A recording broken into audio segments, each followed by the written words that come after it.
നമസ്കാരം, news prime മലയാളത്തിലേക്ക് സ്വാഗതം. പരമാവധി ലോകരാജ്യങ്ങളുടെ പിന്തുണ ഉറപ്പുവരുത്താനാണ് ഇറാൻ നീങ്ങുന്നത്. അതായത് നിഷ്പക്ഷമായ നിലപാടുകൾ ഉള്ള രാജ്യങ്ങളെയല്ല ഇറാൻ കൂടുതൽ സ്വാധീനിക്കാൻ ശ്രമിക്കുന്നത്. അമേരിക്കയ്ക്ക് ഏറ്റവും കൂടുതൽ തിരിച്ചടി നൽകാൻ ശേഷിയുള്ള, അമേരിക്കയുടെ നിലപാടുകളെ തുടക്കം മുതൽ എതിർക്കുന്ന രാജ്യങ്ങളെ എല്ലാ അർത്ഥത്തിലും ഇറാനോടൊപ്പം നിർത്തുക, അമേരിക്കയുടെ തന്ത്രപ്രധാനമായ നയങ്ങളെ ശക്തമായി എതിർക്കുന്ന ചൈന, റഷ്യ, അതുപോലെ തന്നെ ഉത്തര കൊറിയ തുടങ്ങിയ രാജ്യങ്ങളെ ഒപ്പം നിർത്തുക എന്നുള്ളതാണ്. ഇറാൻ്റെ യുദ്ധതന്ത്രങ്ങൾക്ക് പുതിയ രീതിയാണ് ഇപ്പോൾ ഉണ്ടായിരിക്കുന്നത്.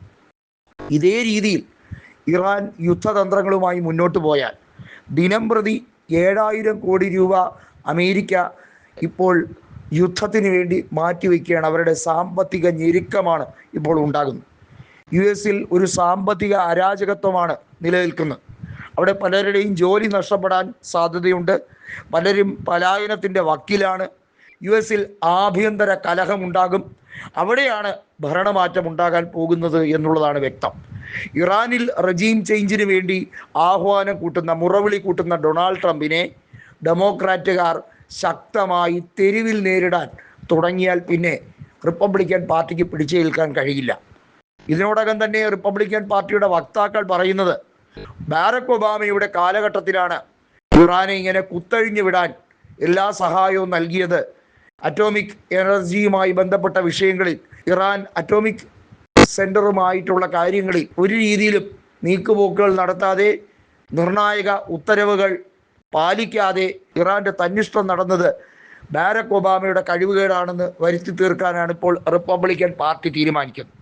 ഇതൊരു രാഷ്ട്രീയ പോരാട്ടമായി ഡെമോക്രാറ്റുകൾ എടുത്തിരിക്കുകയാണ്. അതായത് US-ൽ ആഭ്യന്തര കലഹത്തിലേക്ക് കാര്യങ്ങൾ പോകാനുള്ള സാധ്യതയുണ്ട്. ഇസ്രയേലിലും ആഭ്യന്തര കലഹമുണ്ട്. അവിടെ ലിക്വിഡ് പാർട്ടിക്കെതിരെയുള്ള ശക്തമായ നീക്കങ്ങളുണ്ട്. ഇറാൻ വാസ്തവത്തിൽ മറ്റ് രീതികൾ കൂടി അവലംബിക്കുകയാണ്.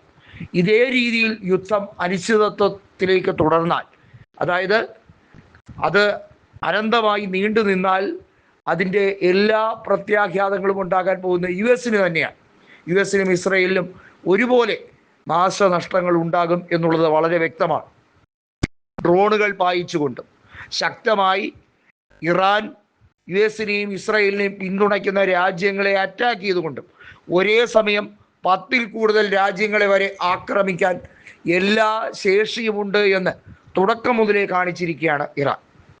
നമ്മൾ കൃത്യമായി മനസ്സിലാക്കേണ്ടത് ഇന്ത്യ UAE-യിലേക്ക് ആക്രമണം ഇറാൻ നടത്തിയപ്പോൾ അപലപിച്ചു എന്നുള്ളതാണ്. എന്നാൽ അമേരിക്ക ഇറാനെതിരെ ആക്രമണം നടത്തിയപ്പോൾ അപലപിച്ചില്ലല്ലോ എന്നുള്ളത് പ്രതിപക്ഷം ഒറ്റക്കെട്ടായി പറയുന്നൊരു കാര്യമാണ്. അത് നയതന്ത്ര ഭാഗത്തുള്ള പാളിച്ചയാണ്. ഇന്ത്യയുടെ നയതന്ത്ര കാര്യങ്ങളിൽ വലിയ രീതിയിലുള്ള പാളിച്ചകൾ ഇങ്ങനെ ഉണ്ടാകാൻ പാടില്ലാത്തതാണ് എന്നുള്ളതാണ്.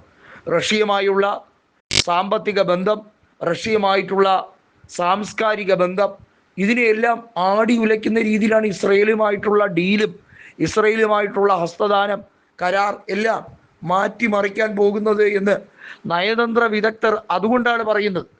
ഇറാൻ്റെ യുദ്ധമുറകൾ എന്തു തന്നെയായിരുന്നാലും ഈ നിർണായക ഘട്ടത്തിൽ ഇറാൻ്റെ പക്ഷം ചേരാൻ കഴിഞ്ഞില്ലെങ്കിൽ പോലും ഇറാനെ നിർവീര്യപ്പെടുത്തുന്ന രീതിയിലുള്ള, അല്ലെങ്കിൽ ഇറാന് കൂടുതൽ സമ്മർദ്ദതന്ത്രം ഒരുക്കുന്ന രീതിയിലുള്ള നിലപാടുകളൊന്നും തന്നെ നമ്മുടെ രാജ്യം അറിയിക്കാൻ പാടില്ല എന്നുള്ളതാണ് സത്യം.